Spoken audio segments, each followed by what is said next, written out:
Helen? Kanina pa kami nag-aalala sa'yo. Saan ka ba nanggaling? Kasama niya yung nanay ni Dave. Tinanggal nila ako sa trabaho. Hayaan mo na yun. Marami pa naman ibang trabaho dyan, anak eh, ha? Okay. Okay na ka na. Tulog na si Nino.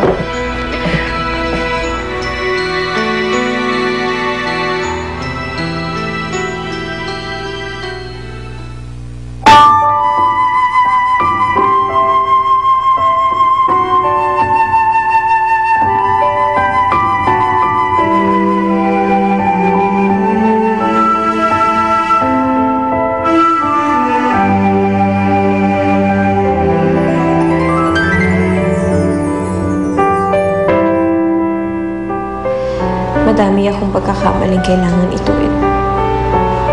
Ang relasyon ko sa pamilya ko at ang pagtatago ko sa totoong pagkatao mo. Ayokong dumating ang araw pag nalaman mong hindi mo ako tunay na ina. Tanungin mo ako, mahal mo ba talaga ako?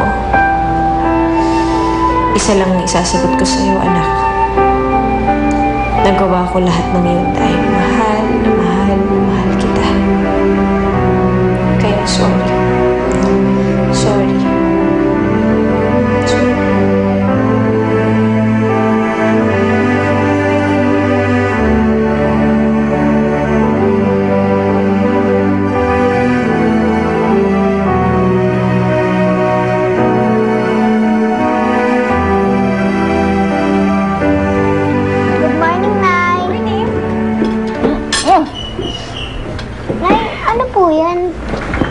Ito mga sulat ko sa Ninang Paula mo yan noon.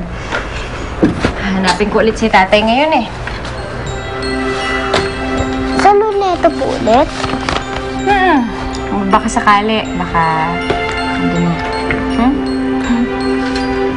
Pwede po ba dito ako sumama? Hoy, sabi mo sasama mo ako sa palengke. Ikaw talaga, ha? Ay, oo nga pala. Paano po kayo, Nay? Anak, okay lang ako. Samahan mo na lang ang lola Ge mo, ha? Kaya ko na sarili ko.